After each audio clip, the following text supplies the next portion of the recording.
My in-laws went to Scottsdale without me for the third time. I couldn't believe they left me behind again. I felt invisible in my own family, like I didn't belong. My husband, Darren, didn't say much about it either, and I started noticing how secretive he had become lately. He always kept his safe locked and avoided any questions about it. Something about it felt off, and I couldn't shake the feeling that they were hiding things from me. Each time his family went on these trips, I stayed home alone, making excuses about work or responsibilities while they enjoyed themselves. It hurt more than I could put into words. Aunt Marlene and Uncle Troy never included me in conversations or decisions. It was subtle, but the exclusion was always there, and it made me feel powerless. I realized this wasn't just about trips. It was about being shut out from their lives, their money, and their secrets. The more I thought about it, the angrier I became. Darren's strange behavior around the safe seemed connected to everything.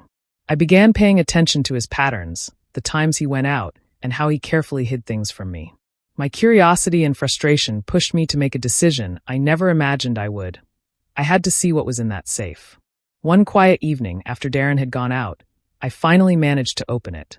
Inside, I found hidden bank accounts, credit cards, and letters that explained how his family had been planning to exclude me from money and inheritance all along. The trips to Scottsdale weren't innocent family vacations. They were a way to make sure I was left out. I felt a mix of hurt, betrayal, and anger that nearly overwhelmed me. But then, a plan started forming in my mind. I wouldn't react recklessly. I needed to be smart. I began keeping records, noting everything, and watching how Darren and his family operated. I realized I could turn this betrayal into something that worked in my favor. When the right moment came, I confronted Darren. I told him exactly what I knew, how long I had been paying attention, and how deeply hurt I felt. He tried to lie at first, but the details I revealed from the safe were too precise to deny. After that, things began to shift. I gained control over what they could no longer hide, and I quietly made sure I got my rightful place in family matters. I felt empowered, confident, and strong, knowing I had turned their betrayal into my advantage. I wasn't just surviving anymore. I was taking charge, and no one could ignore me again. Even though Darren apologized, I knew trust had been broken, and I wasn't sure it could ever come back fully. But that didn't matter anymore. I had proved to myself that I could protect myself, stand my ground, and turn betrayal into my own strength. Lately, I had been noticing Darren acting differently. He came home late almost every night and seemed nervous whenever I asked about his day or about family plans. The way he guarded his safe made me uneasy. He never let me near it and quickly changed the subject whenever I mentioned it. I couldn't help but feel betrayed, not just by his family for leaving me out of their trips again, but by Darren himself. I thought we were a team, but it felt like he was keeping secrets from me. I started paying closer attention to his routine, quietly observing him without making it obvious. I noticed small things, like him taking unusual routes when he went out or keeping receipts in a drawer that he always locked afterward. Every little detail seemed connected, and I couldn't shake the feeling that something important was hidden in that safe. It wasn't just curiosity anymore. It felt like a matter of fairness. I wanted to know why I was being left out and what Darren and his family were keeping from me. The more I watched, the more suspicious I became. I saw him whispering on the phone, taking calls in private corners of the house, and even hiding small envelopes in drawers that he quickly secured. I realized he was being careful, as if he knew I was starting to notice. That only made me more determined. There had to be a reason why he and his family were treating me this way, and the safe seemed like the key to everything. I also began remembering little moments that didn't make sense before. Darren seemed anxious whenever money was discussed, and sometimes he avoided answering questions about family finances. Every family trip he took without me now felt intentional, like a way to keep me from seeing the truth. The pieces were starting to come together, and it made my chest tighten with a mix of fear and anger. I had been ignored for too long, and now I was ready to find out why. I didn't rush anything. I quietly made notes of his habits, what he took with him, and when he returned. I tried to remain calm, but inside, my mind was spinning with possibilities. Could it be cash? Property papers? Something that explained why I was always left behind. Each clue pointed toward the safe, and I knew that if I could uncover its secrets, I might finally understand the full picture. I felt a strange combination of anxiety and determination. Darren's secrecy had opened a door for me, and I was ready to step through it. Whatever was inside that safe would either hurt me more or give me the answers I needed to take control of my own life. It was time to find out the truth, no matter what it revealed. When Darren told me he and his family were going to Scottsdale again without me, something inside me broke. I felt humiliated and small, like I didn't matter at all. It wasn't just this trip, it was the third time, and the pattern had been going on for years. Every time they left, I stayed behind, pretending I didn't care while they laughed and enjoyed themselves. But I did care, and it hurt more than I could put into words. The betrayal wasn't just from his family anymore. Darren's silence made it worse. He didn't try to include me or even explain why I wasn't invited. It felt like a knife twisting in my heart, knowing the person I trusted most was letting me be treated like an outsider. I realized I could no longer stay passive, pretending everything was fine. I couldn't let myself be invisible in my own life, ignored and dismissed over and over. For the first time, I felt a surge of anger mixed with determination. I needed answers. I needed to know why Darren and his family kept me out, what they were hiding, and why they acted like I didn't deserve to be part of their lives. The thought of being ignored again was unbearable, and I knew I had to do something about it, even if it meant stepping over a line I had never crossed before. I spent the evening thinking about what I could do. I replayed every trip, every laugh I wasn't part of, every time Darren acted nervous or secretive. It all pointed to one thing: the locked safe he guarded so closely. Something inside it was connected to why I was always excluded. I felt a mix of fear and excitement. The fear of what I might find, and the excitement of finally taking control instead of being a victim. That night, I made a decision. I would find out what Darren was hiding, no matter the cost. I knew it might change everything between us and could even hurt our relationship, but I didn't care. I couldn't continue to be hurt silently while they plotted around me. I needed to understand the truth and take back some power over my life. As I lay in bed, I felt a strange calm settle over me. The pain and humiliation were still there, but so was a new sense of purpose. For years, I had let myself be sidelined, but now I was ready to act. I would confront the betrayal head-on, and I would do whatever it took to finally know the truth. That emotional breaking point, painful as it was, became the turning point where I decided I would no longer be ignored. I closed my eyes, thinking about the safe and what secrets it held. Tomorrow, I would begin. This time, I wasn't going to be left behind. I spent hours thinking about what to do next. Part of me wanted to confront Darren directly and demand answers, but another part of me feared what he might say or do. I knew he could lie, deny everything, or make me feel guilty for questioning him. The weight of betrayal pressed down on me, and I felt a mix of anger, hurt, and helplessness. It was hard to know who I could trust anymore. Every time I saw Darren acting secretive, my frustration grew. I couldn't stop thinking about the trips, the locked safe, and the way his family always left me out. It wasn't just about being excluded. It was about the secrecy, the lies, and the feeling that my place in my own life was being stolen. I needed answers, and I realized I couldn't wait for him to give them to me. I thought about different ways to find out the truth. I could ask him again, try to catch him in a lie, or secretly watch him more closely. But none of those options felt strong enough. I needed something concrete, something undeniable that would show me exactly what was going on. My mind kept coming back to the safe. Darren's behavior made it clear that whatever was inside was important, and probably explained why I was always left behind. After pacing the room for what felt like hours, I made a decision. I couldn't wait any longer, and I couldn't rely on him to tell me the truth. I had to open the safe myself. I knew it was risky. If he found out, it could destroy our relationship or make things even more complicated.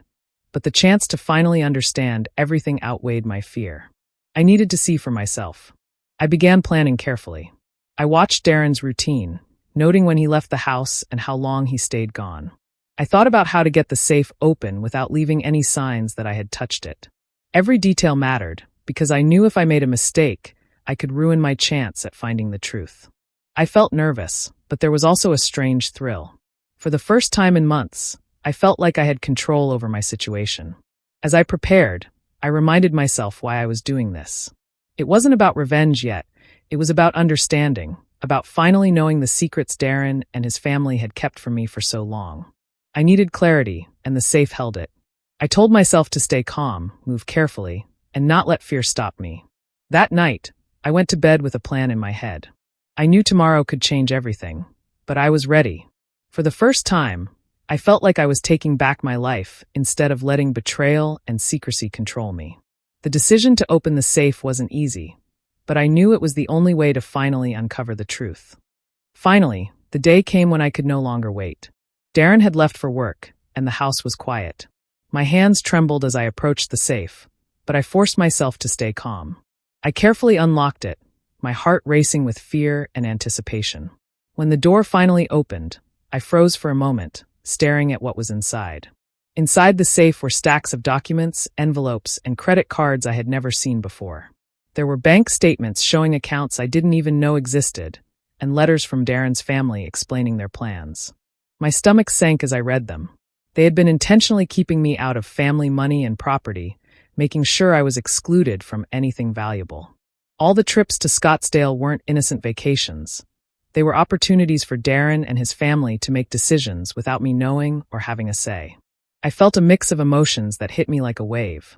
Shock, betrayal, and sadness washed over me, but underneath it all, anger began to build. I couldn't believe I had been left out, treated like I didn't matter, while they quietly planned behind my back. Everything made sense now. The secretive phone calls, the late nights, the locked safe. It was all part of their plan, and I had been kept in the dark for far too long. I sat there for a while, going through each document carefully. Every detail I discovered confirmed what I had suspected for months. Darren's family had been hiding money, planning inheritances, and making sure I stayed on the sidelines. It was cruel, and it hurt deeply to realize that the people I had trusted had been working against me. But as the initial shock faded, I felt a new determination growing inside me. Instead of letting this betrayal destroy me, I started thinking about what I could do next. I knew I had evidence now, proof of their deceit, and that gave me power. I didn't want to act recklessly, but I wanted to make sure they understood that I couldn't be ignored anymore. I began formulating a plan to reclaim control and ensure I would no longer be excluded from anything that was rightfully mine. Even though I was emotionally shaken, I felt a sense of clarity.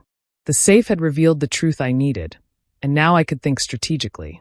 I knew the next steps had to be precise. It wasn't just about confronting Darren or his family. It was about showing them that their betrayal would not define me, and that I was ready to take back what had been kept from me. For the first time in months, I felt a strange mix of relief and power.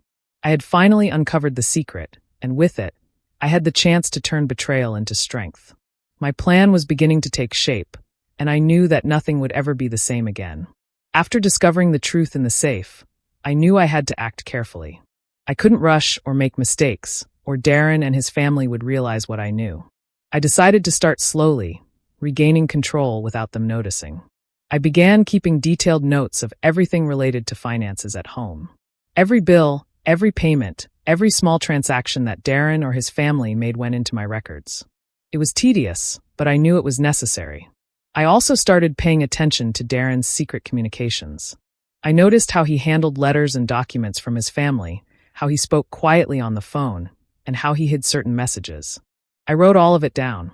At first, it felt strange, almost like spying, but I reminded myself that they had been plotting against me for years.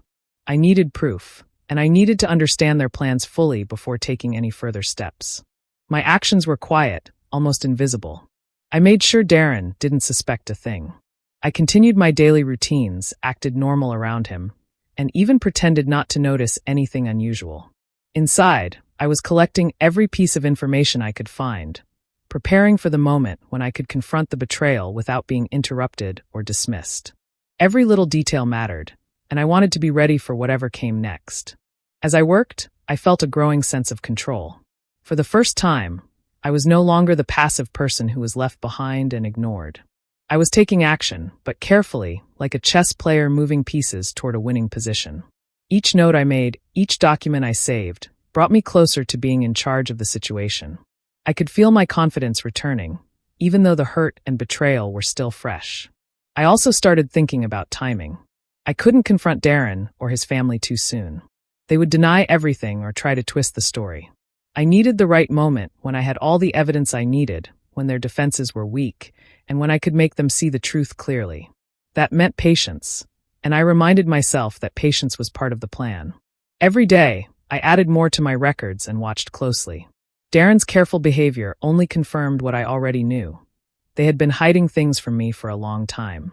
But now I had the upper hand, even if he didn't realize it. I felt a mix of excitement and determination. I wasn't going to let them control me anymore. By staying quiet and deliberate, I positioned myself to strike at the perfect moment. The betrayal had hurt me deeply, but now I had the power to turn it around.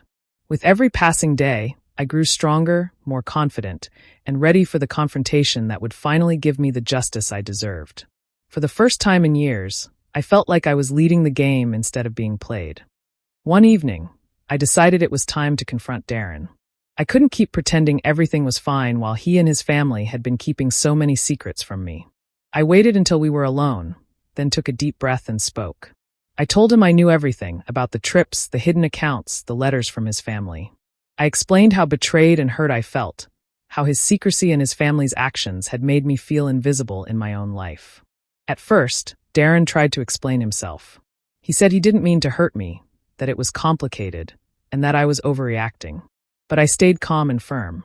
I began mentioning specific details from the safe, the exact amounts in the accounts, the letters outlining their plans, the trips he had taken to avoid telling me about important family decisions.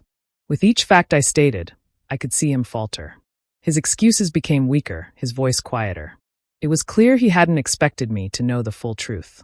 I told him how unfair it was that I had been excluded, not just once, but over and over again. I expressed the anger and disappointment I had felt for years, explaining how his silence had hurt more than his family's actions. I made him see that it wasn't just about money or inheritance. It was about respect, trust, and honesty. The way he had treated me was unacceptable, and I wasn't willing to ignore it any longer. Darren tried to argue, saying his family meant well, or that it wasn't intentional, but I didn't let him shift the blame. I reminded him that the proof was right there in the safe, that every action and decision had been planned to exclude me. He couldn't deny it anymore. I could feel the power shifting as I spoke. The confrontation wasn't just about exposing him. It was about taking control of my life and my place in the family. As I finished, Darren was silent, and I could see the regret and fear in his eyes. He realized I had discovered everything and that I wasn't going to back down. That moment set the stage for what I knew had to come next. I wasn't just going to confront him. I was going to use this knowledge strategically. I began thinking about how to handle his family and make sure they understood that I could no longer be ignored or dismissed. For the first time, I felt a sense of clarity. The confrontation had been painful, but it also made me stronger. Darren knew I wasn't a passive partner anymore. I had exposed the betrayal, and now it was time to plan my next move. I could feel a mix of anger and determination, knowing that justice, in my own way, was finally within reach. This was the turning point, where I stopped being a victim and began taking control of the situation. After confronting Darren, I knew I had to take the next step carefully. I couldn't let my emotions rush me into doing something I might regret. The evidence in the safe was my key, and I decided to use it wisely. I began organizing all the documents, letters, and account details so that everything was clear and undeniable. I wanted to make sure that when I approached Darren's family, I could show them the full picture without leaving room for excuses. I started with small moves, quietly bringing up financial discussions in ways that forced Darren to acknowledge my presence. I asked questions about bills, investments, and family money, and when he hesitated, I subtly referenced what I had discovered. He couldn't ignore it, and I could see the shift in his demeanor. He realized that I had not only discovered the truth, but was now capable of acting on it. I was no longer the passive, excluded person they had treated me like for years. Once I felt confident, I approached his family. I presented the evidence calmly, without shouting or blaming. I showed them the letters explaining their plans, the hidden accounts, and the way they had intentionally kept me out of decisions. I watched as their expressions changed from surprise to discomfort. They tried to argue at first, but I remained composed, letting the facts speak for themselves. There was no room for lies or excuses this time. I made it clear that I deserved to be part of every financial decision and that their attempts to exclude me were no longer acceptable. I was firm but controlled, showing that my goal wasn't revenge for revenge's sake. It was fairness. By the time the discussion ended, they had acknowledged me and my rightful place. They couldn't deny the proof, and it was evident that I had regained control over the situation. Darren watched all of this quietly, and I could see the guilt and regret growing on his face. He had underestimated me, assuming I would stay passive or ignore the betrayal. But now, he realized I was stronger and smarter than he had ever imagined. His silence during the negotiation spoke volumes, and I could feel the balance of power shifting in my favor. The revenge wasn't loud or dramatic. It was quiet, strategic, and effective. It wasn't about causing pain for the sake of it. It was about taking back what had been denied to me, showing them that I couldn't be dismissed, and protecting my place in the family. I felt a strange mix of satisfaction and relief as I left the meeting. For the first time in years, I felt respected and acknowledged. That experience changed everything. I had turned betrayal into power, fear into confidence, and exclusion into opportunity. Darren and his family could no longer take me lightly or treat me as an outsider. I had proven that I could act decisively, think clearly, and handle even the most challenging situations. It wasn't just a personal victory, it was a statement. I was no longer a bystander in my own life. I was in control, and nothing could take that away. For the first time, I felt truly secure, not just financially, but emotionally. I had faced the betrayal, acted wisely, and come out stronger. I knew they would never try to undermine me again, and that sense of empowerment was more satisfying than any revenge I could have imagined. After the confrontation and careful handling of Darren's family, I felt a change in myself. I was no longer the quiet, overlooked person who accepted being left out. Each day, I grew more confident and independent. I realized I didn't need anyone's approval to feel worthy or secure. The betrayal I had suffered became fuel for my strength, and I started standing firm in every situation, refusing to let Darren or his family manipulate me emotionally. I began taking a more active role in the family's finances. I made sure every decision, every bill, and every account was transparent. When Darren or his family tried to make choices without consulting me, I calmly pointed out the facts, showing that I knew exactly what was going on. I wasn't aggressive or angry, but I was firm. Slowly, they realized that I had gained authority and that I wasn't going to be sidelined again. My presence was acknowledged, and my voice mattered in ways it never had before. Darren, in particular, seemed surprised by how much I had changed. He tried to apologize, tried to explain, even tried to regain my trust, but I felt differently now. I no longer depended on him for security, for validation, or for emotional support in the ways I had before. I was standing on my own, and he could see it. I wasn't looking for his approval anymore, and that frustrated him, but it also made him respect me more.